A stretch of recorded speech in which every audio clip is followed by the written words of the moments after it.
मी doctor ज्योती, homeopathic तज्ञ. गणपती बाप्पा मोरया. आजचा topic काय आहे तुम्ही ओळखलंच असेल. मोदक खायचे की नाही खायचे, किती खायचे आणि कुठल्या प्रकारचे मोदक खायचे, या सगळ्यांची उत्तरे मी आज तुम्हाला देणार आहे. मोदक हेल्दी का अनहेल्दी इथपासून सुरुवात होते, पण लक्षात घ्या मोदकाचे खूप वेगवेगळे प्रकार आता बाजारात आलेत. तर पारंपरिक पद्धतीने बनलेले उकडीचे मोदक हे आपल्यासाठी हेल्दी आहेत. उकडीचे मोदक जे कशापासून बनलेले त्याचे मेन इन्ग्रेडियंट मी तुम्हाला सांगते. तांदळाचं पीठ, खवलेलं ओलं खोबरं, गूळ आणि तूप यापासनं उकडीचे मोदक बनतात. तर याचे हेल्थला फायदे काय आहेत, तर तांदूळ हा कसा असावा, तर तांदूळ हा 6 महिने 1 वर्ष जुना तांदूळ असावा. त्याचं पीठ उकडीच्या मोदकासाठी वापरावं. तांदळाचं पीठ आपल्याला चालेल, गव्हाचं नकोय कारण ते ग्लुटीन फ्री असेल, त्यामुळे डायजेशन साठी इझी असेल. गूळ वापरावा, साखर वापरू नये. अगदी काही केसेस मध्ये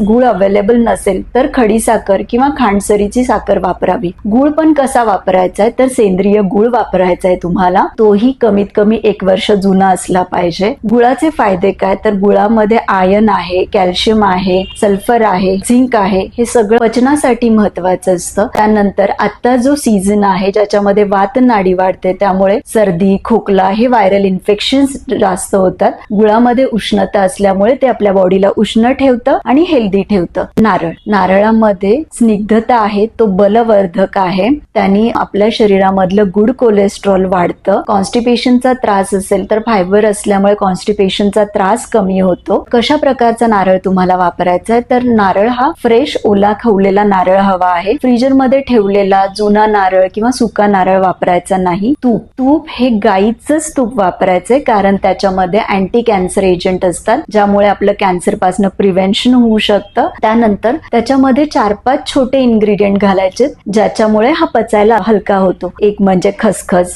जायफळ, दालचिनी पावडर, सुंठ. यामुळे हा मोदक पचायला हलका होतो. ऍक्च्युली मोदक हे पूर्ण अन्न आहे, त्यामुळे ते किती प्रमाणात खायचे हा प्रश्न असतो. तर आयडियली बघा, आपल्या परंपरेने सकाळची गणपतीची आरती आणि संध्याकाळीची गणपतीची आरती, याचा अर्थ सकाळी 1 मोदक आणि संध्याकाळी 1 मोदक खायचा आहे. अगदी आवडला म्हणून कंटिन्युअस 4-4, 5-5 मोदक खायचे नाही. अशा प्रकारे आज आपण मोदकाचे फायदे बघितले. तर गणपती बाप्पा मोरया. गणपतीच्या दिवशी मोदक खायचे की नाही खायचे याचे उत्तर तुम्हाला मिळालंच असेल.